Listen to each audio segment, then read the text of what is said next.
राम राम भाई, सारे भाइयों ने क्या हाल है? ठीक है सारे।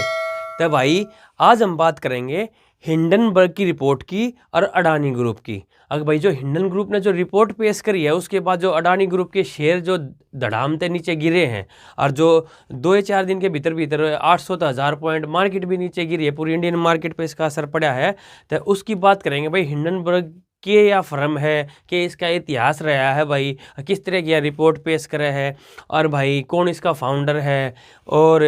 आने वाले टाइम में इंडियन मार्केट पे इसका क्या इफेक्ट पड़ सके है और अडानी ग्रुप पे इसने क्या आरोप लगाए हैं भाई। तो भाई हिंडनबर्ग एक अमेरिका की इन्वेस्टमेंट रिसर्च फर्म है। मतलब है कि वह न्यू रिसर्च कराया कर रहा है कि जो जितनी भी बड़ी बड़ी कंपनी है, बड़ी बड़ी इन्वेस्टमेंट करे हैं, वो कहाँ से तो पैसा लेकर आए हैं और किस बिजनेस में लगाए हैं, वो सारा बिजनेस फेयर है कि नहीं है, उस बिजनेस का क्या आउटपुट होगा, क्या उस देश की इकोनॉमी पे फ़र्क पड़ेगा उस चीज़ का, भाई जिस देश में वे कंपनी एस्टेब्लिश है और भाई वे कंपनी कुछ अंदर कोई घपले तो नहीं कर रही है, कोई घोटाले तो नहीं कर रही, तो इस तरह की रिसर्च कराया गया है। और कंपनी के पोर्टफोलियो ने देखा था भाई एक तरह से जो मैन मेड डिजास्टर है ये उसको मतलब कम करने के लिए कंपनी एस्टेब्लिश करी गई है। लेकिन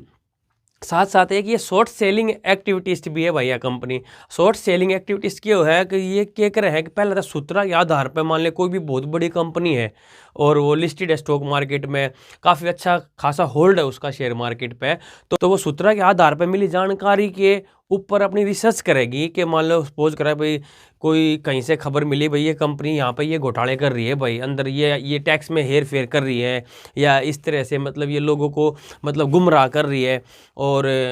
ज़्यादा से ज़्यादा मतलब कोई मोनोपोली क्रिएट करके भाई लोगों को फ्रॉड कर सकती है ये कंपनी कहीं से। जैसे उनको खबर का एहसास होता है फिर वे उस पर रिसर्च करते हैं, जो ये कंपनी है भाई उस पर रिसर्च करेगी, रिसर्च करके उसके सबूत इकट्ठा करेगी और जब हर एक चीज़ का इनके पास पर्टिकुलर सबूत आ जाता है कि भाई हर चीज़ का प्रूफ होने के बाद ये क्या करेंगे, अपनी एक रिपोर्ट तैयार करेंगी। उससे पहला ये उस कंपनी के शेयर जिसकी ये रिपोर्ट तैयार करे हैं उसके शेयर शॉर्ट सेल करते हैं। शॉर्ट सेल करने के बाद जब ये रिपोर्ट पेश करेंगे मीडिया में या भाई पब्लिकली उसको करते हैं, इशू करते हैं भाई ये तुमने ये फ्रॉड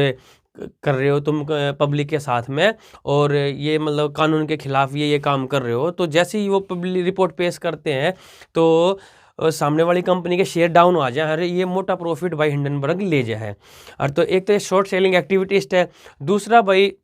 अब इस चीज़ को इलीगल क्यों नहीं मानते, क्योंकि ये कहीं ना कहीं लोगों को अवेयर भी कर रही है भाई, पहले बता रही भी है। अब जैसे बताया कि मैन मेड डिजास्टर को कम करते भाई जो बड़े बड़े अब जैसे अरशद मेहता स्कैम था, इस तरह की कोई कंपनी पहले ही लोगों को आगाह कर देती तो हो सकता है वो स्कैम ना होता भाई। तो इस कंपनी का मेन मोटिव यही है भाई, कंपनियों के फाइनेंशियल रिसर्च वगैरह देखने का इनका काम था कंपनी में। इससे पहले इन्होंने भाई यूनिवर्सिटी ऑफ कनेक्टिकट से अपनी इंटरनेशनल बिजनेस के अंदर डिग्री ली थी और उससे पहले इजराइल में ड्राइवर भी रह चुके हैं भाई। तो इस कंपनी की भाई जो रिपोर्ट है तो या इसी की चीज़ होगी कि भाई जो बड़ी से बड़ी कंपनी के शेयर डाउन आ जाए हैं तो इतनी वैल्यूएबल क्यों है या वह वैल्यूएबल न्यू है कि 2017 से लेकर अब तक लगभग 16 कंपनियां का यह पर्दाफाश कर चुकी है जो कि कहीं ना कहीं बड़े फ्रॉड में इन्वॉल्व थी। जैसे भाई Wills pharma, China metals research, HF foods या भाई निकोला इलेक्ट्रिक व्हीकल्स मैन्युफैक्चरिंग एक कंपनी थी, उनके बारे में भी इन्होंने काफ़ी बताया कि वो कंपनी क्या कर रही थी कि वो लोगों को बता रही थी भाई हम इस तरह के व्हीकल दे रहे हैं और वो बुकिंग भी ले रही थी जबकि उनके पास एक्चुअल में वो व्हीकल थे ही नहीं भाई। तो इसलिए जो इसका कंपनी का बैकग्राउंड देखकर जो ये रिपोर्ट पेश करे है और सबूत के साथ में रिपोर्ट पेश करे है तो इसलिए इसकी थोड़ी सी वैल्यू मार्केट में ज़्यादा मानी जाती है भाई हिंडनबर्ग की। हिंडनबर्ग नाम पड़ा था कोई 2003 में कोई हादसा हुआ था भाई, प्लेन हादसा, वहाँ से नेथन एंडरसन ने ये नाम लिया था और ताकि मैन मेड डिजास्टर, वो भी एक डिजास्टर था, तो ऐसा भाई मैन मेड डिजास्टर को रोकने के लिए भाई हमने ये कंपनी बनाई है, ऐसा इनका मानना था। बाद में हालांकि ये कंपनी शॉर्ट सेलिंग के जरिए अपना खूब रेवेन्यू जनरेट करती है भाई। तो भाई अब इस कंपनी का अडानी ग्रुप पे क्या प्रभाव पड़ेगा इस चीज़ का और अडानी पे क्या आरोप लगाए। तो भाई पहला आरोप लगाया है हिंडनबर्ग ने अडानी ग्रुप के ऊपर कि भाई जो अडानी ग्रुप की कंपनियां हैं वो काफ़ी टाइम से शेयर प्राइस को मैनिपुलेट करते आ रहे हैं, इसके हमारे पास पुख्ता सबूत भी हैं। दूसरा आरोप ये लगाया है भाई कि अडानी ग्रुप की विदेशों में बहुत सारी कंपनियां हैं अलग अलग, और उन कंपनियों के थ्रू ये टैक्स बचाने का काम करते हैं। तीसरा आरोप ये लगाया भाई कि जो टैक्स हेवन कंट्रीज हैं, जो कैरेबियाई द्वीप हैं, मॉरिशस वगैरह में, वहाँ पर अडानी ग्रुप ने सेल्स कंपनियां बना रखी हैं और वहाँ से ये फंड में फेरबदल करते हैं। और जो चौथा आरोप जो लगाया भाई वो ये लगाया हिंडनबर्ग ने अडानी ग्रुप के ऊपर कि ये अपने शेयर प्राइस को मैनिपुलेट करते हैं हाई वैल्यूएशन करवा के। अगर शेयर की एक्चुअल प्राइस उतना होता नहीं है, ये उसकी हाई वैल्यूएशन करवा के, जितनी वैल्यूएशन शेयर की दिखाते हैं उतनी वैल्यू है नहीं उस शेयर की, और हाई प्राइस पे शेयर को बेचते हैं मैनिपुलेट करके। और पांचवा आरोप ये लगाया भाई हिंडनबर्ग ने अडानी ग्रुप के ऊपर, जो अडानी ग्रुप की कंपनियां हैं वे पहले से ही